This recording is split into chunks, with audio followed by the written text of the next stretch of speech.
Hello students, in the previous video we have discussed the merits of Mendeleev's periodic table. The one of them that we suggested you was that Mendeleev's predicted some elements are yet to be discovered.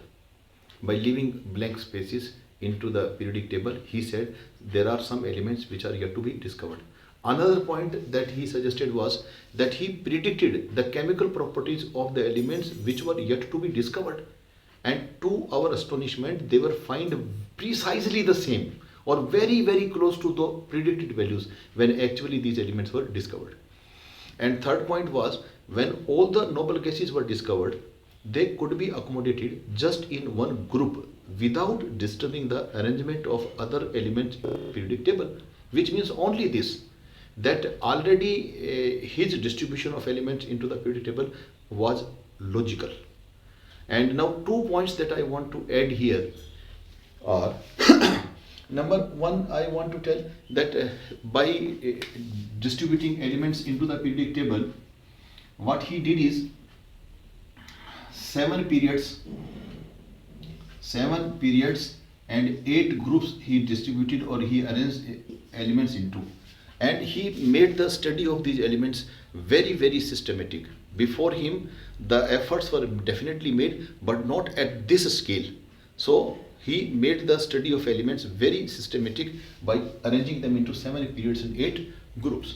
And yet another advantage was that he corrected atomic masses of certain elements. For example, if you see the beryllium's atomic mass those days was considered to be 13.5 U.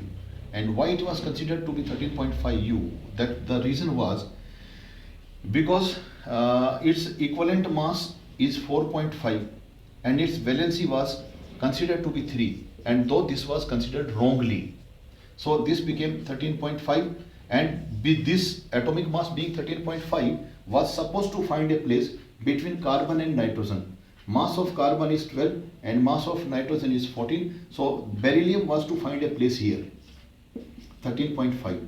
But on analysis, Mendeleev found that the chemical properties of beryllium are similar to that of magnesium and calcium. So he kept beryllium over magnesium and calcium, and with this he had in mind that some mistake is done, its mass cannot be 13.5.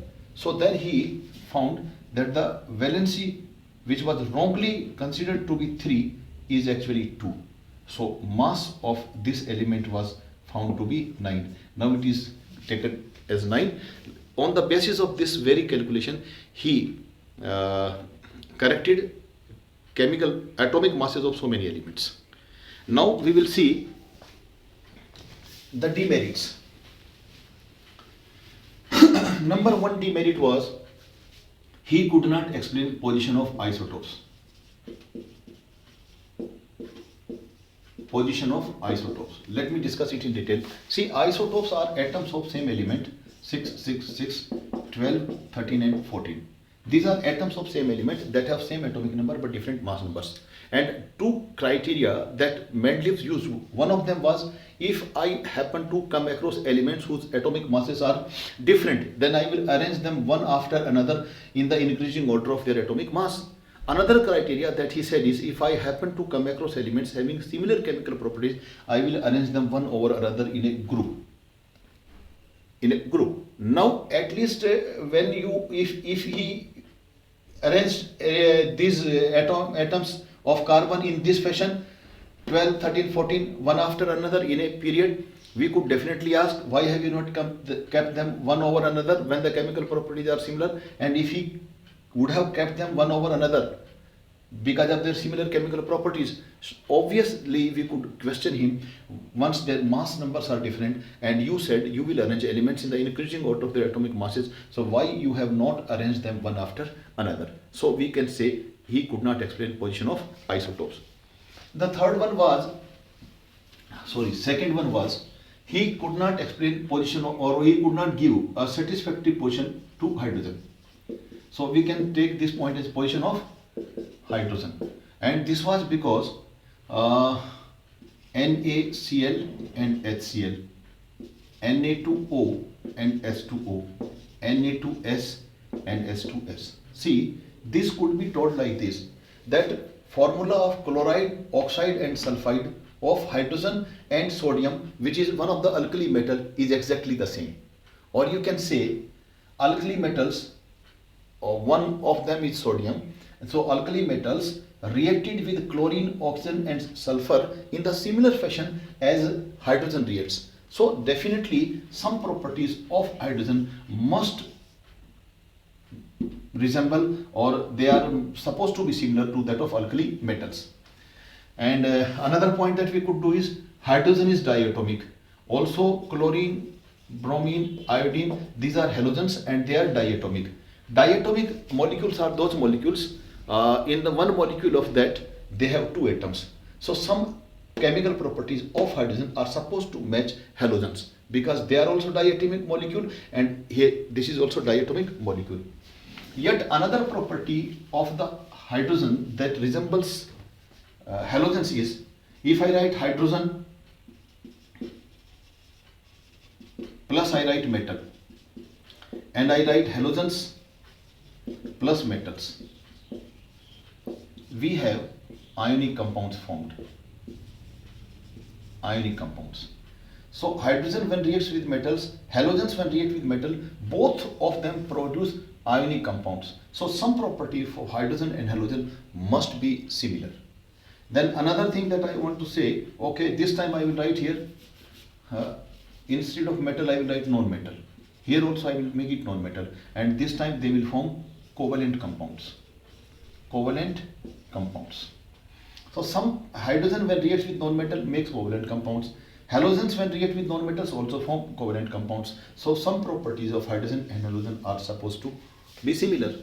So three criteria we have given that why the chemical properties of hydrogen must be similar to that of halogen, and that one also we have seen why some of the properties of the hydrogen must be similar to the alkali metals.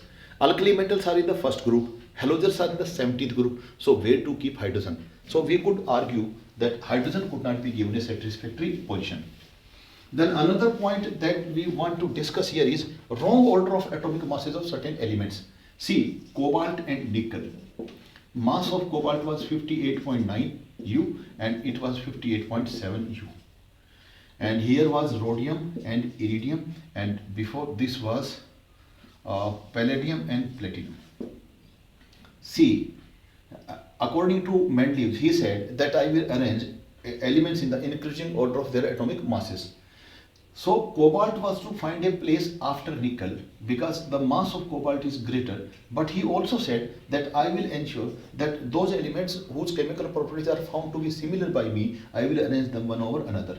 So chemical properties of cobalt were matching those of rhodium and iridium, and of nickel were matching those of palladium and platinum. So he said this too was a defect of the Mendeleev's periodic table. Now two more defects that we will be discussing here is, number one is he could not give any precise, or you can say definite reason for the periodicity of elements. By Mendeleev it was said that chemical properties of elements are periodic function of their mass numbers or atomic masses. So which means only this, that if elements are arranged in the increasing order of their atomic masses, after certain period chemical properties will be repeated. But he could not give any satisfactory reason for this. So that was one defect. And one more defect that we can discuss here is that similar elements having similar chemical properties like copper and mercury, let me write it Hg. This was kept in second B and this was kept in first B. These elements are having similar chemical properties, but they were kept in different groups. Whereas he said, if I happen to find elements having similar chemical properties, I will arrange them into one and same group. So copper, mercury having similar chemical properties were kept in different groups. Another thing, he could not give, or he could not correlate the chemical properties of the subgroups, you can say. If you see lithium, sodium and potassium, and then you see copper, Ag, and AU.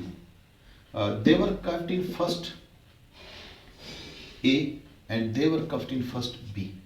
So one way you can say they were kept in same group from here to here, but their chemical properties are altogether different. So this is more than this at this point of time is not required.